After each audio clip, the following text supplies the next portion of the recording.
Kita semuanya tentu tahu bahwa dunia ini adalah milik Allah, tetapi dunia ini ada di bawah kuasa si jahat. Di dalam 1 Yohanes 5 ayat 19 berkata, kita tahu bahwa kita berasal dari Allah dan seluruh dunia berada di bawah kuasa si jahat. Dan karena dunia ini ada di bawah kuasa si jahat, maka iblis membangun kerajaan kegelapan di dunia ini. Dan kerajaan iblis punya hierarki pemerintahan.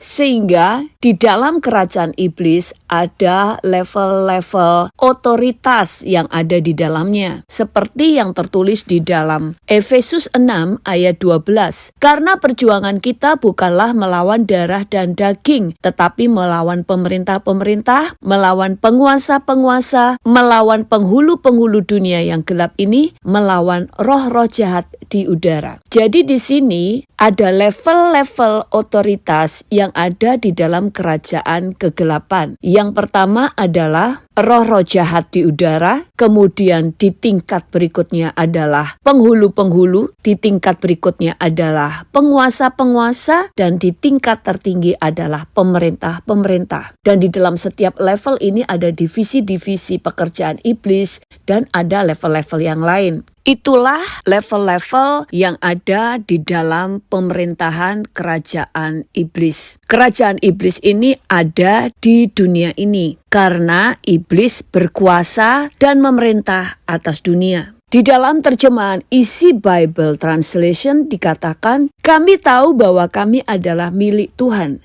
Kami tahu bahwa setan mengatur semua orang yang menjadi milik dunia ini. Jadi, iblis itu punya otoritas dan kuasa atas dunia dan semua orang yang menjadi milik dunia ini. Dan anak-anak Allah bukan milik dunia. Itu sebabnya di dunia ini level-level otoritas yang ada di alam roh. Level terendah adalah ditempati oleh manusia berdosa atau manusia-manusia yang belum menerima keselamatan karena belum percaya kepada Yesus. Mereka ada di level paling rendah. Dan level di atas manusia berdosa adalah roh-roh jahat di udara. Level berikutnya adalah penghulu-penghulu, di atas penghulu-penghulu adalah penguasa-penguasa. Dan di atas penguasa-penguasa adalah pemerintah-pemerintah. Lalu di level berikutnya adalah malaikat Tuhan atau malaikat terang atau malaikat-malaikat kebenaran. Saya sebut sebagai malaikat terang untuk membedakan dengan iblis karena iblis pun adalah malaikat-malaikat, tetapi dia adalah malaikat kegelapan karena sudah jatuh di dalam dosa. Otoritas di atas malaikat-malaikat terang adalah anak-anak Allah, dan di atas anak-anak Allah adalah Tuhan Yesus. Dari sini saudara bisa tahu, anak-anak Allah punya otoritas tertinggi,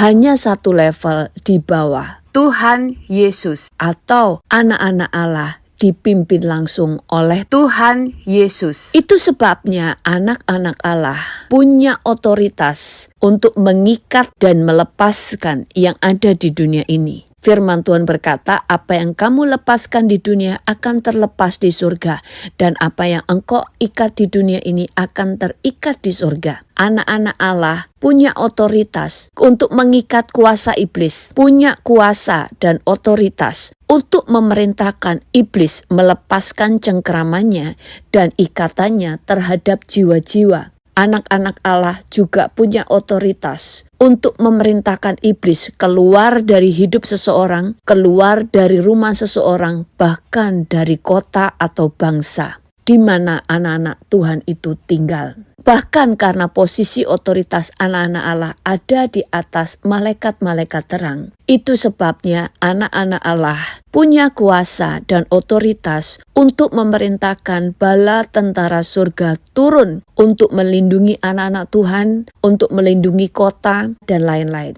Itu sebabnya kenapa anak-anak Tuhan punya otoritas untuk memerintahkan bala tentara surga berjaga untuk ikut menjaga kita di dalam setiap perjalanan kita. Itu sebabnya kalau saudara mengetahui tentang otoritas saudara, tidak ada lagi alasan bagi anak-anak Tuhan untuk takut pada waktu berdoa peperangan rohani. Tidak ada alasan bahwa anak-anak Tuhan takut untuk melayani pelepasan, takut untuk menghadapi setan-setan. Karena posisi anak-anak Allah atau orang percaya ada di atas semua kuasa-kuasa kegelapan, bahkan di atas malaikat-malaikat kebenaran. Di sini saya hanya berbicara tentang malaikat bala tentara surga. Saya tidak sedang berbicara tentang kerubim, serafim, dan malaikat-malaikat lain. Yang lainnya itu akan kita pelajari di pengajaran yang berikutnya. Nah, otoritas anak-anak Allah ada di atas manusia berdosa, ada di atas penguasa-penguasa kegelapan, bahkan ada di atas malaikat terang. Tetapi pada waktu anak-anak Allah itu mulai jatuh di dalam dosa, dia terus hidup di dalam dosa, maka otoritas anak Allah itu akan terus mengalami penurunan. Apalagi kalau anak Allah tersebut terus berbuat dosa, bahkan berkubang di dalamnya dan menikmati dosa, maka otoritas dia bisa terus turun sampai selevel dengan manusia berdosa. Karena dia juga hidup di dalam dosa. Sama halnya yang Alkitab gambarkan tentang anak yang hilang. Pada waktu anak yang hilang itu meninggalkan bapaknya dan hidup di dalam dosa, maka dia tidak hanya menjadi lebih rendah daripada para budak, tetapi dia juga lebih rendah daripada babi-babi. Tetapi pada waktu dia kembali kepada bapaknya, mengakui kesalahannya,